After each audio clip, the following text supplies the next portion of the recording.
ഈ ഗ്രേ വന്നു കഴിഞ്ഞാൽ പൊതുവെ ആളുകൾ പറയും ആ മുടി പിക്ക് ചെയ്യരുത്, അത് പറിച്ചു കഴിഞ്ഞാൽ അപ്പൊ തന്നെ ഇത് സ്പ്രെഡ് ആവും, മറ്റു മുടികളും കൂടി നരയ്ക്കും, അങ്ങനെയൊക്കെ പറയുന്നതിൽ എന്തെങ്കിലും വാസ്തവം ഉണ്ടോ? പ്രൂവ് ചെയ്യേണ്ടതായിട്ടുണ്ട്. ഒരു തവണ നമ്മൾ കളർ കൊടുത്തു കഴിഞ്ഞാൽ വീണ്ടും മുടി വല്ലാതെ ഗ്രേ ആവുന്നു എന്നുള്ളൊരു പരാതിയുണ്ട്. അത് കറക്റ്റ് ആണോ? അത് അനുഭവത്തിലുണ്ടോ? ഇല്ല, അനുഭവത്തിൽ അറിയില്ല. അതും മിത്ത് മാത്രമാണ്. ആണല്ലേ?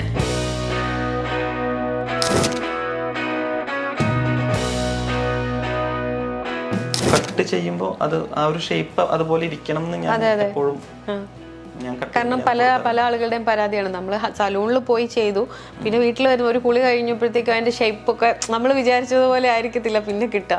അത് വേറൊരു കാര്യം വെച്ചപ്പോൾ നമ്മൾ ഒരിക്കലും ഒരു സ്പെസിഫിക് ഹെയർ സ്റ്റൈലും കൊണ്ടുപോവാതിരിക്കുന്നതായിരിക്കും നല്ലത്. ഇനി ഭാവിയിലേക്ക് നമ്മുടെ മലയാളികളുടെ ഒരു ഹെയർ സ്റ്റൈൽ എങ്ങനെയായിരിക്കും? തീർച്ചയായിട്ടും ഷോർട്ട് കൊറിയൻ ഹെയർ സ്റ്റൈൽ ആയിരിക്കും ഇനി കുറച്ചും കൂടെ ട്രെൻഡി ആയിട്ട് പോകണം. ഹെയർ കട്ട് ചെയ്യാൻ ചിലപ്പോൾ നമ്മൾ തീരുമാനം എടുക്കുക, ചിലപ്പോൾ നമുക്ക് എന്തെങ്കിലും വിഷമം വന്നിങ്ങനെ ഇരിക്കുമ്പോൾ എന്നാ പോയി ഒന്ന് മുടി മുറിച്ചേക്കാം എന്ന് ചിന്തിക്കുന്ന ഒരുപാട് പെൺകുട്ടികളുണ്ട്. അപ്പോൾ അങ്ങനെ വന്ന് നമ്മുടെ ഹെയർ സ്റ്റൈൽ ചെയ്ത് ആ സന്തോഷത്തോടെ ഇറങ്ങിപ്പോകുന്നൊരു മൊമെന്റ് ഉണ്ടല്ലോ, അങ്ങനെ ഓൾമോസ്റ്റ് എല്ലാവരും അങ്ങനെ ആയിരിക്കും. എങ്കിലും അതിനപ്പുറത്തേക്ക് ഒരു ലൈഫ് പറയാൻ ഇങ്ങനെ എന്തെങ്കിലും അനുഭവം ഉണ്ടോ? ലൈഫ് സ്റ്റൈലും അറിയുമോ എനിക്ക് പറയാൻ അങ്ങനെ അറിയില്ല, കാരണം ഞാൻ അതൊന്നും തിരക്കാറില്ല.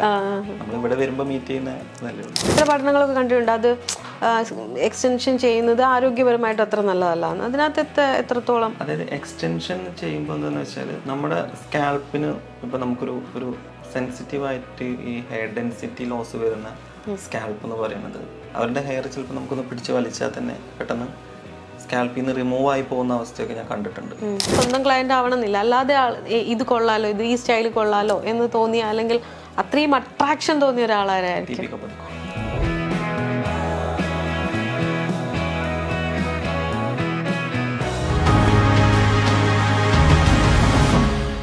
ഹെയർ കളർ ചെയ്യുമ്പോഴേ എല്ലാവരുടെയും ഒരു സംശയമാണ്, ഈ ഹെയർ കളറിന് എന്തായാലും പ്രത്യേക ഒരു ഷാമ്പു ഉണ്ടല്ലോ, അപ്പം നോർമലി നമ്മൾ അത് തന്നെ യൂസ് ചെയ്യുമ്പോൾ അല്ലാത്ത ഹെയറും ഉണ്ടല്ലോ, അത് എങ്ങനെയാണ് ഇത് ബാലൻസ് ചെയ്യുക എന്നുള്ളത്? ഇപ്പോൾ ഹെയർ കളർ, ഇപ്പോൾ ഇന്ന് ഹെയർ കളർ ചെയ്തൊരു കസ്റ്റമർ ഒരു കളർ പ്രൊട്ടക്ഷൻ ഷാമ്പു അല്ലെങ്കിൽ ഹെയർ പ്രൊട്ടക്ഷൻ ഷാമ്പു മാസ്ക് ഉപയോഗിക്കുമ്പോൾ അത് ഒരു 1 ബോട്ടിലാണ് ഞാൻ പേഴ്സണലി അതിന് പറയാറ് കെയർ. ഒരു കളർ പ്രൊട്ടക്ഷൻ ഷാമ്പു ഉപയോഗിക്കുമ്പോൾ ഇപ്പം ഇന്ന് കളർ ചെയ്ത ഒരാൾ ഒരു 3 മാസത്തിൽ വീണ്ടും കളർ ചെയ്യുന്നില്ലെങ്കിൽ കളർ പ്രൊട്ടക്ഷൻ ഷാമ്പു നിർത്തണം, ഫസ്റ്റ് ബോട്ടിൽ കെയർ കഴിഞ്ഞ്.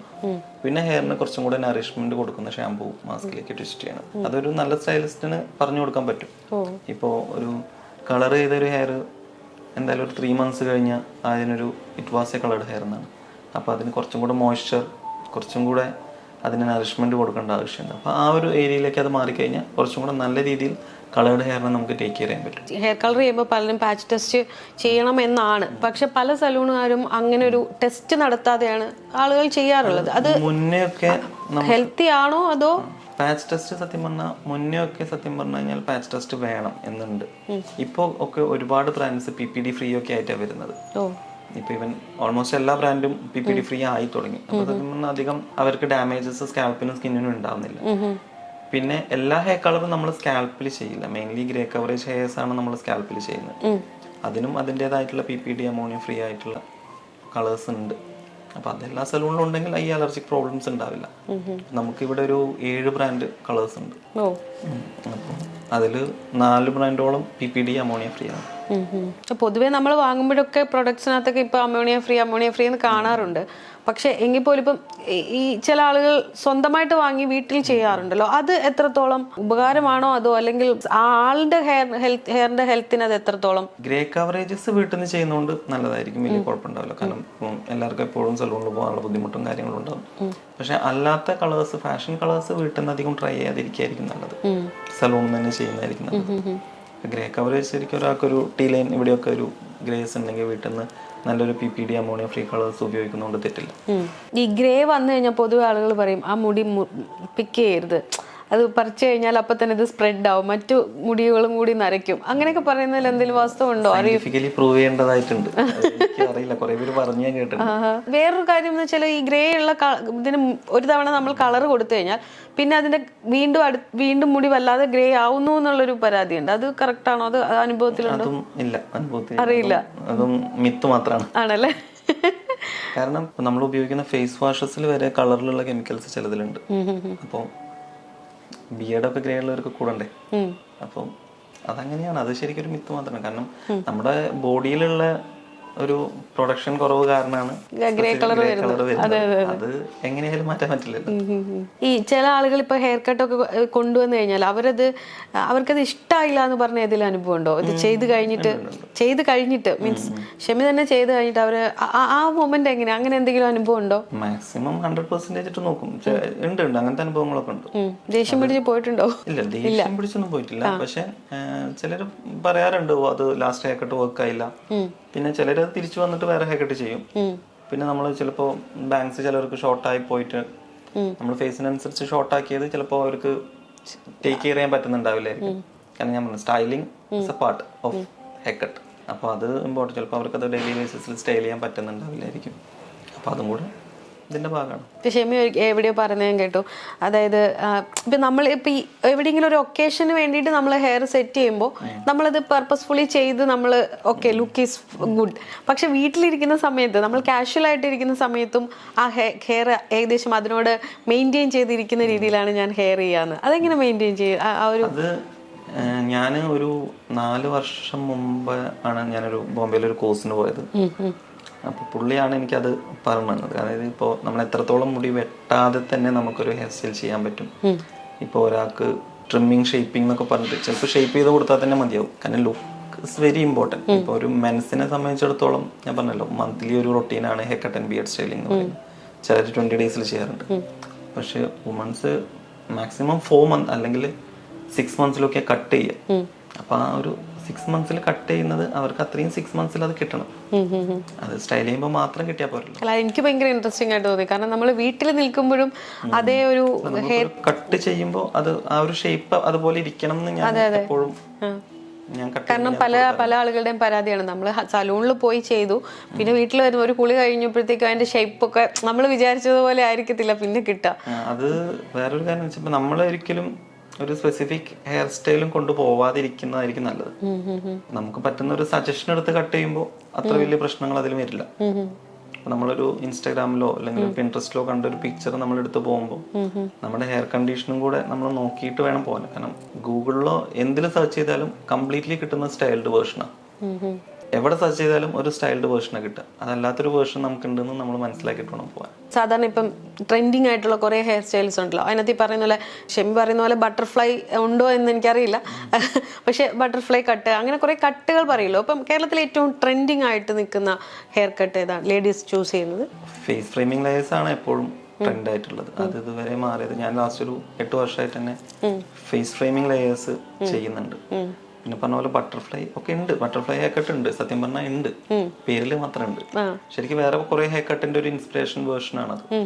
പക്ഷെ ആ വേർഡ് ഭയങ്കര ഫേമസ് ആയി. അതെ അതെ. ഇപ്പോഴത്തെ ഒരു ട്രെൻഡ് വെച്ച് നോക്കുകയാണെങ്കിൽ ഫ്യൂച്ചറിൽ ഏതായിരിക്കും നമ്മുടെ ഒരു ട്രെൻഡ് പോകുന്നതെന്ന് പറയാൻ പറ്റുമോ? ഇപ്പം കൊറിയൻസിനെ അനുകരിക്കുന്ന ആളുകൾ കൂടുതലാണ്. നമ്മുടെ ന്യൂജൻ എന്ന് പറയുന്ന ആളുകളൊക്കെ കൊറിയൻസ് അട്രാക്റ്റഡ് ആണ്, അവരുടെ ഡ്രസ്സിങ്, അവരുടെ ഹെയർ എല്ലാം.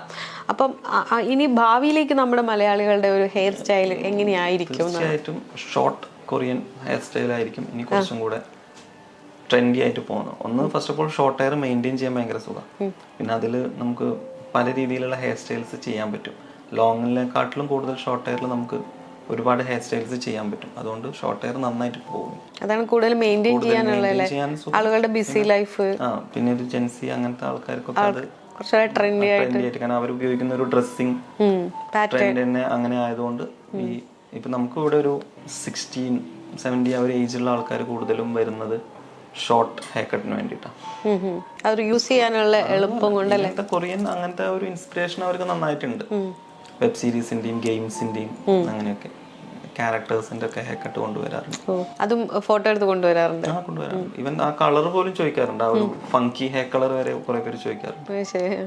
ഈ ഷെമി ഹെയർ സ്റ്റൈൽ ചെയ്തിട്ട് ഒരാളുടെ ജീവിതം തന്നെ മാറിപ്പോയ ഏതെങ്കിലും അനുഭവം ഉണ്ടോ? മീൻസ് ഇപ്പോൾ ചില ആളുകളുണ്ടല്ലോ, ഇപ്പം സാധാരണ ഇത് സ്ത്രീകൾ എപ്പോഴും ഹെയർ കട്ട് ചെയ്യുക നോർമലി ഉള്ളതല്ല, സ്റ്റൈൽ ചെയ്യുന്നതല്ല, അല്ലാതെ ചിലപ്പോൾ ഹെയർ കട്ട് ചെയ്യാൻ ചിലപ്പോൾ നമ്മൾ തീരുമാനം എടുക്കുക. ചിലപ്പോൾ നമുക്ക് എന്തെങ്കിലും വിഷമം വന്നിങ്ങനെ ഇരിക്കുമ്പോൾ എന്നാ പോയൊന്ന് മുടി മുറിച്ചേക്കാം എന്ന് ചിന്തിക്കുന്ന ഒരുപാട് പെൺകുട്ടികളുണ്ട്. അപ്പോൾ അങ്ങനെ വന്ന് നമ്മുടെ ഹെയർ സ്റ്റൈൽ ചെയ്ത് ആ സന്തോഷത്തോടെ ഇറങ്ങിപ്പോകുന്നൊരു മൊമെന്റ് ഉണ്ടല്ലോ. അങ്ങനെ ഓൾമോസ്റ്റ് എല്ലാവരും അങ്ങനെ ആയിരിക്കും, എങ്കിലും അതിനപ്പുറത്തേക്ക് ഒരു ലൈഫ് പറയാൻ ഇങ്ങനെ എന്തെങ്കിലും അനുഭവം ഉണ്ടോ? 2 ആഴ്ച മുന്നേ ഒരു പെൺകുട്ടിക്ക് ഇതുപോലെ ഒരു ഹെയർ കട്ട് ചെയ്തു. ആ കുട്ടിയുടെ ഇൻസ്റ്റഗ്രാമിൽ ഫസ്റ്റ് പോസ്റ്റ് അത്. ഈവൻ ഒരു 20 മില്യൺ ആൾക്കാർ അത് കണ്ടു. ഹെയർ കട്ടും ഭയങ്കര, ഈവൻ കൊറിയൻ ഒരു ഹെയർ കട്ടാണ് ചെയ്തത്, ഭയങ്കര ട്രെൻഡായി. ആ കുട്ടിയുടെ ഉമ്മയൊക്കെ വിളിച്ചിട്ട് ഭയങ്കര നന്നായിട്ടുണ്ട്, എല്ലാവർക്കും ഇഷ്ടപ്പെട്ടു. അങ്ങനെ ഉമ്മ ഒരു നല്ലൊരു മേക്കപ്പ് ആർട്ടിസ്റ്റാണ്, കേരളത്തിൽ ഭയങ്കര ഫേമസ് ആയിട്ടുള്ള ഒരു മേക്കപ്പ് ആർട്ടിസ്റ്റാണ്. അപ്പോൾ മോളെ ഒന്നും അല്ലെങ്കിൽ ഇങ്ങനെ ഒരു ഹെയർ കട്ട് ചെയ്തിട്ട് അവർ ഭയങ്കര ഹാപ്പി ആയത് എനിക്ക് ഭയങ്കര ഇഷ്ടമായിരുന്നു. അതിനപ്പോഴത്തേക്കൊരു ലൈഫ് സ്റ്റോറിയൊക്കെ അങ്ങനെ ഒരു പറയാൻ, ഒരു കസ്റ്റമർ ഹെയർ ഭയങ്കര ഡാമേജ് ആയി എവിടുന്നോ അതുപോലെ സ്മൂത്തനിങ് എന്തോ ചെയ്തിട്ട് അവർക്ക് ക്യാപ്പൊക്കെ ഇട്ട് നടക്കേണ്ട ഒരു വന്നിട്ടുണ്ടൊരു സംഭവം വന്നിട്ടുണ്ട്. പിന്നെ അവർ വന്നു, നമ്മളിതുപോലെ ഒരു ബോൺ സ്ട്രെങ്തനിങ് ട്രീറ്റ്മെൻറ്റ് 2-3 സെറ്റിംഗ് ചെയ്തു, പിന്നെ പ്രോട്ടീൻ ട്രീറ്റ്മെൻറ്റ് ചെയ്തു. അങ്ങനെ അവർക്ക് ആ ഒരു ഹെയർ വീണ്ടും തിക്ക് ഹൈറ്റ് വന്നു. ഒരു എൻ്റെ റെഗുലർ ക്ലയൻ്റ് ആണ്. അത് എനിക്ക് നന്നായിട്ട് തോന്നിയിട്ടുണ്ട്. അല്ലാതെ ലൈഫ് സ്റ്റൈല് മാറിയൊന്നും എനിക്ക് പറയാൻ അങ്ങനെ അറിയില്ല, കാരണം ഞാൻ അതൊന്നും തിരക്കാറില്ല. നമ്മളിവിടെ വരുമ്പോൾ മീറ്റ് ചെയ്യുന്ന ഇതല്ലേ ഉള്ളൂ. പിന്നെ പേഴ്സണൽ പരിചയമുള്ളവരാണ് ഇതൊക്കെ ഷെയർ ചെയ്യാറ്. ഏത് സെലിബ്രിറ്റിയുടെ ഹെയർ ചെയ്തപ്പോഴും ഒരു വാവ് ഫാക്ടർ ഫീൽ ചെയ്ത്? അതാണ് ഏറ്റവും ട്രൈ ചെയ്ത് എനിക്ക് തോന്നുന്നു ഭയങ്കര വൈറലായതും അതായിരുന്നു അല്ലെ. അപർണ പറഞ്ഞ വാക്കുകളും അല്ലെങ്കിൽ ആ റീലും ഒക്കെ ഭയങ്കരമായിട്ട് ട്രെൻഡായി. ഇത്രയും കാലം, അതായത് 6 വർഷത്തോളം അല്ലേ അപർണ ഒരു വലിയൊരു ജേർണി കൂടെ ഉണ്ടായിരുന്നു. എന്താണ് അപർണയുടെ ഒരു ഹെയറിന്റെ ഒരു ടെക്സ്ചറിന്റെ പ്രത്യേകത? നന്നായിട്ട് നോക്കും, നന്നായിട്ട് ഹെയർ കെയർ ചെയ്യുന്ന ഒരാളാണ് അപർണ. പിന്നെ നമുക്ക് തരും ഹെയർ ചെയ്യാൻ വേണ്ടിയിട്ട്, അത് തന്നെയാണ് വലിയൊരു ഫാക്ടർ. സ്വാതന്ത്ര്യം ഉണ്ടെന്ന്. ഈ ഹെയർ സ്പാ എത്ര നാളാണ് ഡ്യൂറേഷൻ ചെയ്യേണ്ടത് ശരിക്കും? എല്ലാ മാസവും ചെയ്യേണ്ടതുണ്ടോ? ഇപ്പോൾ നന്നായിട്ട് ഹെയർ ഫോൾ ഉള്ള ഒരാൾ അല്ലെങ്കിൽ നല്ല ഡാൻഡ്രഫ് ഉള്ള ഒരാൾ മന്ത്ലി ചെയ്യുന്നത് നല്ലതാണ്. കാരണം പിന്നെ നല്ല ബിസിയുള്ള ഒരാൾ, ഇപ്പോൾ ഒരിക്കലും ഒരു ഹെയർ വാഷ് പോലും മര്യാദയ്ക്ക് വീട്ടിൽ നിന്ന് ചെയ്യാൻ പറ്റാത്ത അല്ലെങ്കിൽ നല്ലൊരു തിക്ക് ടെക്സ്ചർ ഉള്ള ഒരാൾക്കാരുണ്ടാവും, ഭയങ്കര ഓയിലി സ്കാൽപ്പുള്ള ആൾക്കാരുണ്ടാവും. ശരിക്കും മന്ത്ലി ശരിക്കും ഒരു ഹെയർ സ്പാ കൊടുക്കുന്നത് വളരെ നല്ലതാണ്. കാരണം ഫേഷ്യൽ ക്ലീനപ്പ്, പെഡിക്യൂർ, മാനിക്യൂർ ഇതെല്ലാം ആൾക്കാർ ചെയ്യുമ്പോൾ ഹെയർ സ്പാ മാത്രം സത്യം പറഞ്ഞാൽ സലൂൺസിൽ ഇപ്പോൾ കുറച്ച് കുറവായിട്ട് വന്നിട്ടുണ്ട്. അപ്പോൾ അത് ചെയ്യാൻ, കാരണം ഹെയർ സ്പാ നമ്മൾ ഇപ്പോഴത്തെ ഒരു ക്ലൈമറ്റ്, ഇപ്പോൾ ഹാർഡ് വാട്ടർ കാര്യങ്ങൾ റെഗുലർ നമ്മൾ വാഷ് ചെയ്യണതാണ്. ഹെയർ സ്പാ എന്നുള്ളതാണെങ്കിലും ഇറ്റ്സ് കംപ്ലീറ്റ്ലി ഒരു സ്കാൽപ്പ് റിച്വലാണത്. നമ്മുടെ സ്കാൽപ്പിന് വേണ്ട ബ്ലഡ് സർക്കുലേഷൻ, ഒരു മസാജ് അതിനുണ്ട്, കുറേ കാര്യങ്ങൾ അതിൽ വരുന്നുണ്ട്. പ്രോട്ടീൻ ഇൻഫ്യൂസിങ് വരുന്നുണ്ട്, സ്കാൽപ്പ് സിറംസ് വരുന്നുണ്ട്. ഈവൻ നല്ല ഇച്ചി സ്കാൽപ്പ് ഉള്ളവർക്ക് അല്ലെങ്കിൽ ഡാൻഡ്രഫ് ഉള്ളവർക്ക് അത് കംപ്ലീറ്റ്ലി ക്ലെൻസിങ് വരുന്നുണ്ട്. അപ്പോൾ ഹെയർ സ്പാ ചെയ്യുന്നത് മന്ത്ലി ഭയങ്കര നല്ലതാണ്. ഈ കെരാറ്റിൻ, നേരത്തെ നമ്മൾ ഏറ്റവും കൂടുതൽ സ്മൂത്തനിങ് ചെയ്ത കാലത്ത് കൂടുതലും കെരാറ്റിൻ വേണോ സ്മൂത്തനിങ് വേണോ എന്നുള്ള എപ്പോഴും ആളുകൾ സെർച്ച് ചെയ്തുകൊണ്ടിരുന്നു, ഇതിലേത് ചൂസ് ചെയ്യണം. ഇപ്പൊ എന്താണ് കെരാറ്റിൻ്റെ ഒരു അവസ്ഥ? ആളുകൾ ചെയ്യുന്നുണ്ടോ? കുറച്ച് കുറവാണ്, കമ്പാരിറ്റീവ്ലി കെരാറ്റിൻ കുറച്ച് കുറവാണ്. അപ്പൊ അതിനെക്കാട്ടിലും നല്ല, ഞാൻ പറഞ്ഞല്ലോ, ഇപ്പൊ നല്ല പ്രോഡക്ട്സ് മാർക്കറ്റിൽ കിട്ടാനുണ്ട്. പുതിയത് വന്നപ്പോ അതിനോടുള്ള അതെപ്പോഴും അങ്ങനെ തന്നെയാണ്. കാരണം പുതിയ പുതിയ പ്രോഡക്ട്സും പുതിയ പുതിയ ടെക്നോളജിയും കാര്യങ്ങളൊക്കെ മാർക്കറ്റിൽ പണ്ടത്തെ പോലെയല്ല. കാരണം സ്മൂത്തനിങ്ങിന് ഒരു 20 years ജേർണി കിട്ടിയിട്ടുണ്ട്. പക്ഷെ അതുപോലെയല്ല ബൊട്ടോക്സിനും കെരാറ്റിനും ഇതിനൊന്നും. കാരണം ഇപ്പോൾ ഞാനൊരു 2018 ഉപയോഗിച്ച ബൊട്ടോക്സ് ബ്രാൻഡ് ഒന്നും ഇപ്പം ഞാൻ ഉപയോഗിക്കുന്നില്ല. കാരണം പുതിയ ബ്രാൻഡ്സ് വന്നു, പുതിയ ടെക്നോളജി വന്നു, റിസൾട്ട്സ് പുതിയതാണ്. ആളുകൾക്ക് പണ്ടൊക്കെ സ്ട്രൈറ്റ് ലുക്ക് വേണമെന്നായിരുന്നെങ്കിൽ ഇപ്പോൾ സ്ട്രൈറ്റ് ലുക്ക് വേണ്ടെന്നായി, ഒരു ബ്ലോഡറി ലുക്ക് മതിയെന്നായി. അങ്ങനെ ആളുകളും കുറേയൊക്കെ ഇതിനെപ്പറ്റി പഠിച്ചു തുടങ്ങി. അതുകൊണ്ട് തന്നെ മാർക്കറ്റിൽ ഒരുപാട് പ്രോഡക്ട്സ് ഉണ്ട്. ഒരു പെർ ലിറ്റർ 8,000 തൊട്ടിട്ട് പെർ ലിറ്റർ 70,000 വരെയുള്ള പ്രോഡക്ട്സ് മാർക്കറ്റിലുണ്ട്. അപ്പം നിങ്ങൾ പ്രൊഡക്റ്റ് എക്സ്പെൻസീവ് കൂടുന്നതനുസരിച്ച് നിങ്ങളുടെ ട്രീറ്റ്മെന്റ് ഇതും റേറ്റും വ്യത്യാസം, കോസ്റ്റിൽ വ്യത്യാസം ഭയങ്കരമായിട്ട് വരും. 70,000 ഇവിടെ ഇല്ല, പക്ഷെ നോർത്തിലൊക്കെ ഉണ്ട്. ഇവിടെ ഒന്നും അത്ര പോകാനുള്ള ഒരു ആയിട്ടില്ല. ആളുകൾ അത്രയും എക്സ്പെൻസീവ് ആയിട്ട് ഹെയറിന് എക്സ്പെൻസീവ് ആയിട്ട് ചെയ്യുന്നവരുണ്ട്. കാരണം നന്നായിട്ട് ടേക്ക് കെയർ ചെയ്യുന്നവർക്ക് അറിയാം ഇത്. കാരണം ഒരു പ്രോഡക്റ്റിന്റെ റിച്ച്നെസ് എന്ന് പറയുന്നത്, അതിപ്പോ ഒരു നോർമൽ ഒരു സൂപ്പർ മാർക്കറ്റ് ഷാമ്പൂ അല്ലെങ്കിൽ ഒരു സലൂൺ ഷാമ്പൂ തമ്മിൽ നല്ല വിലയുടെ വ്യത്യാസമുണ്ട്. പക്ഷെ അതിന്റെ ഇൻഗ്രീഡിയൻസിന്റെ ക്വാളിറ്റിയിൽ അല്ലെങ്കിൽ അതിന്റെ പ്യൂരിറ്റിയിൽ വരുന്നതാണ് ആ പ്രൈസ്. ഇപ്പോൾ ഒരു പ്രോഡക്റ്റ്, ഒരു സ്പെസിഫിക് പ്രോഡക്റ്റ് ആർട്ടിഫിഷ്യലി ക്രിയേറ്റ് ചെയ്യുന്ന കെമിക്കൽസും വേറൊരു സ്പെസിഫിക് പ്രോഡക്റ്റ് നാച്ചുറലി സോഴ്സ് ചെയ്യുന്ന കെമിക്കൽസും തമ്മിൽ ഭയങ്കര വ്യത്യാസമുണ്ട്. അപ്പൊ അതാണ് ആ പ്രോഡക്റ്റിന്റെ ക്വാളിറ്റി എന്ന് പറയുന്നത്. പ്യൂരിറ്റിക്ക് എപ്പോഴും വില കൂടുതലായിരിക്കും. ഈ സ്റ്റൈൽ ചെയ്തപ്പോ ഏറ്റവും വിഷമം തോന്നിയ അല്ലെങ്കിൽ അങ്ങനെ ഏതെങ്കിലും ഒരു സ്റ്റൈലുണ്ടോ? ഏതെങ്കിലും അത് ചെയ്തുകൊണ്ടിരിക്കുമ്പോൾ ഭയങ്കര ബുദ്ധിമുട്ട് തോന്നും, ഫിനിഷ് ചെയ്യുമ്പോൾ ഇത് ആവുന്നില്ലല്ലോ, ഇതെന്താ ഇങ്ങനെയെന്ന് മനസ്സിൽ തോന്നിയ? അത് 2022 ഞാനൊരു നാഷണൽ കോമ്പറ്റീഷന് പോയിരുന്നു. ഞാൻ വിചാരിച്ച പോലെ ആവാത്തതുകൊണ്ട് എനിക്ക് ഭയങ്കര വിഷമം. ഞാൻ സെമി ഫൈനൽസിൽ ഔട്ടായി. അത് ഇപ്പോഴും, പിന്നെ അതിനുശേഷം ഞാൻ ആ പ്രോഗ്രാമിന് പോയിട്ടില്ല. അങ്ങനെ ഏറ്റവും ടഫായിട്ടുള്ള, പിന്നീട് നമ്മളിപ്പം അവിടുന്ന് കോമ്പറ്റീഷൻ കഴിഞ്ഞ് ഇവിടെ ചെയ്ത സമയത്ത് എപ്പോഴെങ്കിലും നമ്മൾ ആ ഒരു ഉള്ളിൽ ഇത് തീർക്കാൻ മര്യാദ നമ്മൾ വിചാരിച്ച പോലെ ആയില്ലല്ലോ ഫിനിഷ് എന്ന് തോന്നിയ ചലഞ്ചിങ് ആയിട്ടുള്ള കുറേ വർക്ക്സ് വരാറുണ്ട്. അതെനിക്ക് സത്യം പറഞ്ഞ ഒരു കുട്ടിയുടെ ഹെയർ തോന്നിയിട്ടുണ്ട് അങ്ങനെ, ചെറിയ കുട്ടിയുടെ ഹെയർ ഭയങ്കര ഏറ്റവും മാക്സിമം കേളി എത്രയാണോ കിട്ടുക അത്രയും കേളി ഹെയറാണ്.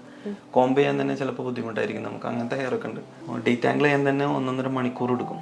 അതൊക്കെ ചിലപ്പോൾ നമുക്ക് വിചാരിച്ചൊരു ഔട്ട്പുട്ട് ചിലപ്പോൾ കൊടുക്കാൻ പറ്റില്ല. ഈ കുട്ടികളുടെ ഹെയറിൽ എങ്ങനെയാണ് ഇത് ചെയ്യുന്നത്? സത്യത്തിൽ സ്റ്റൈല് ചെയ്യുമോ അതോ വെറുതെ കട്ട് ചെയ്ത് വിടുവാണോ, അല്ലെ ട്രീറ്റ്മെന്റുകൾ എടുക്കാറുണ്ടോ? ഇല്ലല്ല, നമ്മളൊരു 15 ഏജിന് താഴോട്ടുള്ള ആർക്കും നമ്മൾ ട്രീറ്റ്മെന്റ്സ് അങ്ങനെ കൊടുക്കാറില്ല. ചിലർക്ക് ഒരു 1-2 ഹൈലൈറ്റ്സ് നമ്മൾ അധികം സ്കാൽപ്പിലൊന്നും ആവാതെ, അവർ പറയും ലെങ്ത് ഉള്ള കുട്ടികൾക്ക് താഴെ മാത്രം ചെയ്ത് കൊടുത്താൽ നമ്മൾ സ്കൂൾ ഓർക്കുമ്പോഴേക്കും കട്ട് ചെയ്തോളാം, അതല്ലാതെ വേറെ ഒന്നും കെമിക്കൽ സർവീസ് ചെയ്യാറില്ല. അപ്പൊ അവരുടെ കട്ടിംഗ് ആണ്, കട്ടിങ് ചെയ്യും, ഒരു മീഡിയം ഹീറ്റിൽ നമ്മൾ സ്റ്റൈൽ ചെയ്ത് കൊടുക്കും. അതങ്ങനെ മെയിൻറ്റെയിൻ ചെയ്ത് പോവോ അതോ? അത് പോകും. നമ്മൾ ഈ ഭയങ്കര കേളി ഉള്ളവർക്ക് ഭയങ്കര ബുദ്ധിമുട്ടാണ്.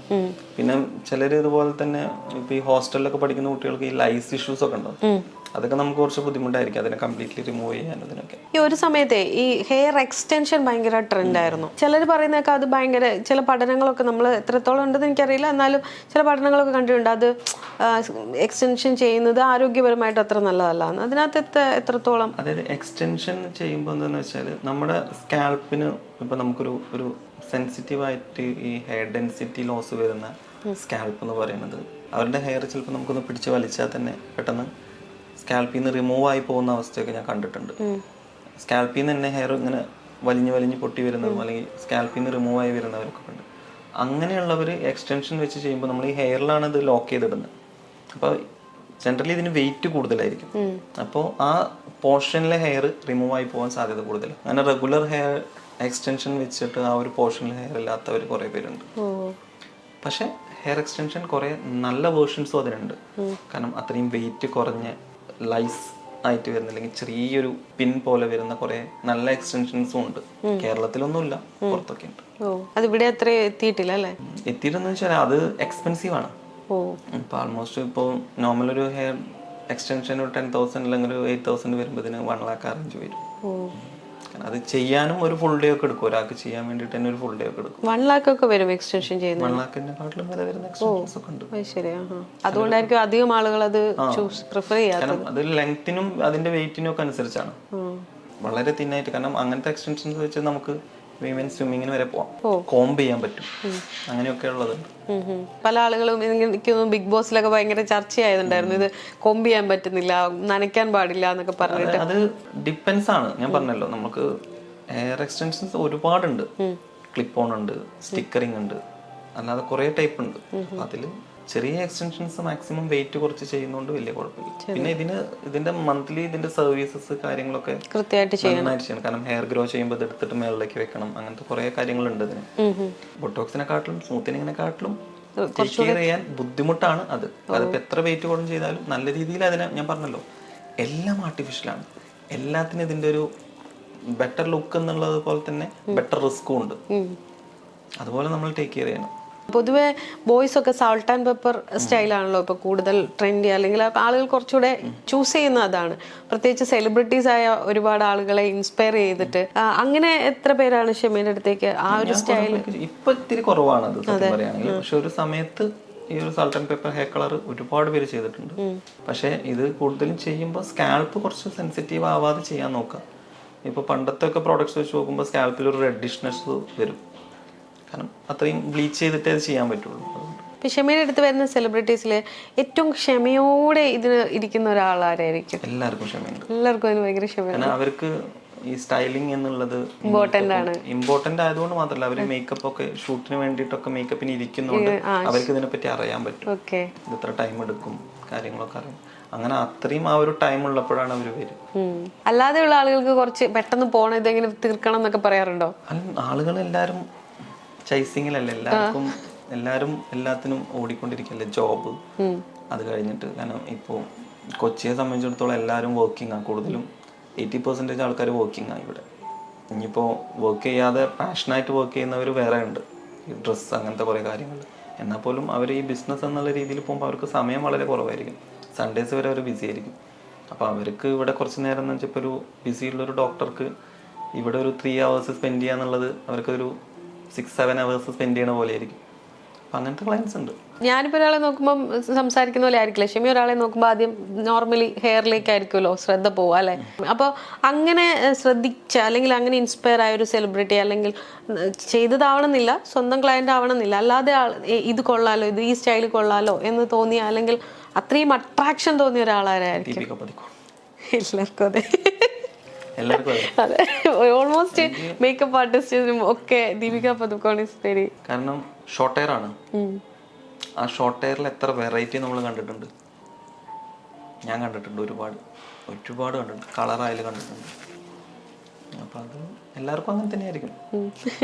ഞാൻ അതുകൊണ്ട് ഒന്ന് തല താഴ്ത്തി ഒന്ന് പൊക്കി പറഞ്ഞേ, എല്ലാവർക്കും അത് തന്നെയായിരിക്കും. ഒരു ഡ്രീം ഫേസ് അല്ലെങ്കിൽ ഡ്രീം ഹെഡ് എന്നുള്ളത് എല്ലാവർക്കും അതായിരിക്കും. പലരും പറഞ്ഞിട്ടുണ്ട് എന്നോട്, വ്യക്തിപരമായിട്ട് അല്ലാതെയൊക്കെ പറഞ്ഞിട്ടുണ്ട്, ദീപിക പദുക്കോൺ മേക്കപ്പ് ചെയ്യണമെന്ന് ആഗ്രഹിക്കാത്ത മേക്കപ്പ് ആർട്ടിസ്റ്റ് ഉണ്ടാവില്ല. അപ്പം ഭാവിയിൽ ഷെമി എന്തൊക്കെയാണ് പ്ലാൻ ചെയ്യുന്നത്? ഇത് എങ്ങനെയൊക്കെ ആയിരിക്കണം?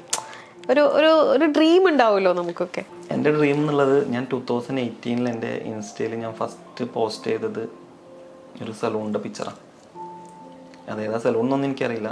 എൻ്റെ ഒരു ഓർമ്മ ശരിയാണെങ്കിൽ അത് US-ലുള്ളൊരു ലോറിയലിൻ്റെ ഒരു സലൂണാണത്. അതാണ് എൻ്റെ ഫസ്റ്റ് പോസ്റ്റ്. അതിൽ നിന്ന് ഇപ്പം ഇരിക്കുന്ന ഈ സലൂണിലെത്താൻ എനിക്ക് 12 വർഷം എടുത്തിട്ടുണ്ട്. അപ്പോൾ അതിന് കുറേ എനിക്ക് ഈ ഫീൽഡിൽ അത്രയും പഠിച്ച് എന്നെ ചെയ്യണം. എനിക്ക് സലൂൺ വേണമെങ്കിൽ മുന്നേ ഇടായിരുന്നു, പക്ഷേ ഒരു നോർമൽ സലൂൺ ഇടണ്ട, ഇടുമ്പോൾ നല്ലതായിരിക്കണം. ഇതൊരു കെരസാസ് ഡോർ സലൂണാണ്, അത് കേരളത്തിൽ ഏഴനേ ഉള്ളൂ. അപ്പോൾ ഇടുമ്പോൾ അതൊരു ബ്രാൻഡിങ് ആണത്, കെരസാസ് എന്നുള്ളത്. കേരളത്തിൽ ലക്ഷക്കണക്കിന് സലൂൺ ഉണ്ടായിട്ടും കെരസാസ് വെറും ഏഴനേ ഉള്ളൂ. അപ്പോൾ അതുപോലത്തെ ഒരു സലൂൺ ഇടണമെന്നുണ്ടായിരുന്നു. ഇനി ഈ സലൂണിനെ എനിക്ക് വലുതാക്കണം, അതാണ് എൻ്റെ ഡ്രീം. അത് എന്നിലൂടെ ആവണമെന്ന് എനിക്കുണ്ട്. കാരണം തുടങ്ങുന്ന സമയത്ത് ഉണ്ടായിരുന്ന അവസ്ഥയല്ല ഇന്നിപ്പോൾ കേരളത്തിൽ. എവിടെ നോക്കിയാലും പലതരത്തിൽ പല രീതിയിലുള്ള സലൂണുകൾ, അത് നമുക്ക് ചിന്തിക്കാൻ പറ്റാത്തത്ര വെറൈറ്റീസ് ഒക്കെ ഉള്ള ഒരു കാലത്താണ്. അപ്പം ഭാവിയിലേക്ക് എങ്ങനെയായിരിക്കും എന്നുള്ളൊരു ഒരു ഭയമുണ്ടോ? ഇതെങ്ങനെ പോകും ഈ ബിസിനസ്? ഇതൊരു ബിസിനസിന്റെ പാർട്ടും കൂടെയാണല്ലോ. ഇതിൽ യങ്സ്റ്റേഴ്സ് നന്നായിട്ട് വരുന്നുണ്ട്. അപ്പോൾ എനിക്ക് വയസ്സാകുമ്പോഴും ഞാൻ എങ്ങായിട്ടിരിക്കണം. ഞാൻ മെയിൻലി ശ്രദ്ധിക്കുന്നത്, ഇപ്പം എത്ര ഹെയർ കളറും എത്ര ട്രീറ്റ്മെന്റ്സ് ചെയ്താലും എനിക്ക് നല്ലൊരു ഹെയർ കട്ടർ ആവാം, അല്ലെങ്കിൽ ഒരു ഹെയർ കട്ട് ചെയ്യുന്നൊരു നല്ലൊരു വ്യക്തിയാവാം, കേരളത്തിൽ ഒരു നല്ലൊരാളായിരിക്കണം ഹെയർ കട്ട് ചെയ്യുന്നതിൽ എന്നുള്ളതാണ്. ഞാൻ എപ്പോഴും കൂടുതലും പഠിക്കാൻ പോവാറ് ഹെയർ കട്ട് പഠിക്കാനാണ്. കൂടുതൽ അതിനാണ് ഇഷ്ടം.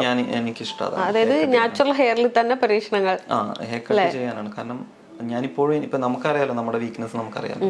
അപ്പം എനിക്കത് എത്ര പഠിച്ചാലും മതിയാവുന്നില്ല, എനിക്കത് ചെയ്തുകൊണ്ടിരിക്കാൻ തോന്നുന്നുണ്ട്. ഓക്കെ, എല്ലാ ഭാവങ്ങളും താങ്ക് യു.